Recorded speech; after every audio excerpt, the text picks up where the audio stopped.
Assalamualaikum warahmatullahi wabarakatuh. Perkenalkan, nama saya Minta Octaviana dari Program Studi Manajemen dengan NIM 17056220020. Di sini saya izin menjelaskan tentang rangkuman materi, yaitu integrasi nasional.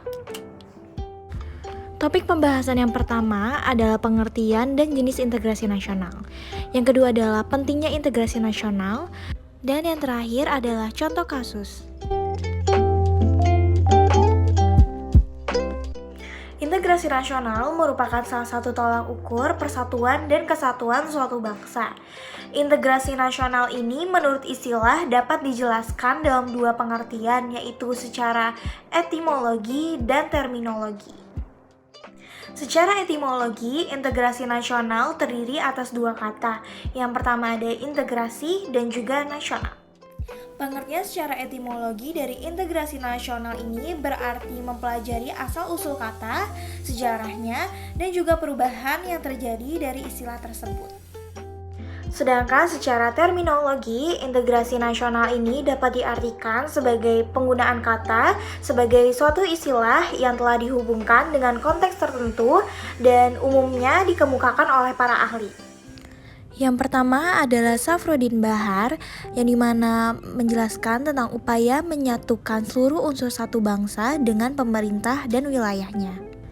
Yang kedua adalah Riza Nur Arfani, menjelaskan tentang integrasi nasional, yaitu pembentukan suatu identitas nasional dan penyatuan berbagai kelompok sosial dan budaya ke dalam suatu kesatuan wilayah. Yang ketiga adalah Juliati Suroyo, yang menjelaskan bahwa integrasi nasional yaitu bersatunya suatu bangsa yang menempati wilayah tertentu dalam sebuah negara yang berdaulat.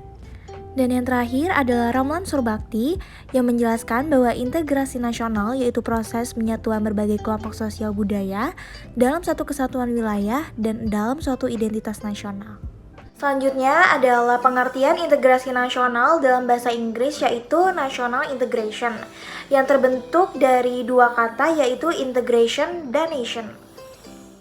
Integration sendiri memiliki arti sebagai keseluruhan atau kesempurnaan, dan juga nation memiliki arti sebagai bentuk persekutuan dari orang-orang yang berbeda latar belakangnya, berada dalam suatu wilayah dan di bawah satu kesatuan politik. Jadi dapat disimpulkan bahwa integrasi nasional merupakan suatu proses penyatuan berbagai perbedaan-perbedaan yang ada di dalam masyarakat, sehingga menjadi selaras dalam sebuah bangsa.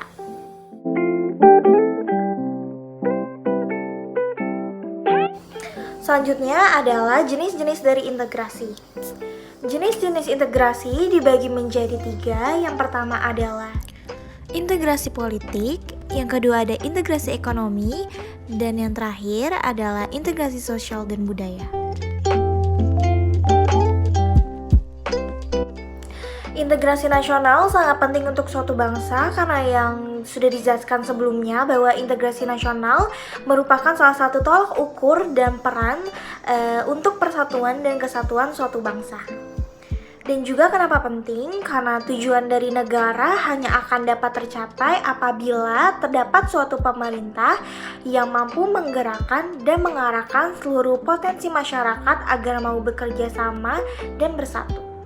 Jadi dapat disimpulkan mengapa integrasi nasional itu sangat penting bagi suatu bangsa, karena dapat membantu membentuk kesatuan masyarakat dalam suatu bangsa itu sendiri.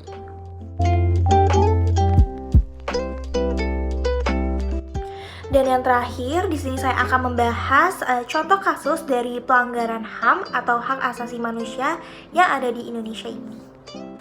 Di sini saya akan membahas kasus penembakan Brigadir J oleh Irjen Verdi Sambo, yang dimana berita tersebut sangat ramai diperbincangkan akhir-akhir ini. Dalam kasus ini dijelaskan bahwa pelaku ataupun Irjen Verdi Sambo telah melakukan pelanggaran HAM atau hak asasi manusia berupa penghilangan hak untuk hidup dan hak untuk memperoleh keadilan. Dari kasus ini juga dapat menyebabkan kemungkinan bahwa terpecah belahnya bangsa Indonesia karena yang kita ketahui bahwa polisi bertugas untuk melindungi masyarakat, tetapi dengan kejadian ini, kepolisian sendiri memberikan pandangan kepada masyarakat Indonesia bahwa kepolisian menjadi sebuah aparat yang ditakuti dan dihindari oleh masyarakat dan juga bisa tidak dipercayai oleh masyarakat. Sekian rangkuman yang saya jelaskan, kurang lebihnya mohon dimaafkan. Wassalamualaikum warahmatullahi wabarakatuh.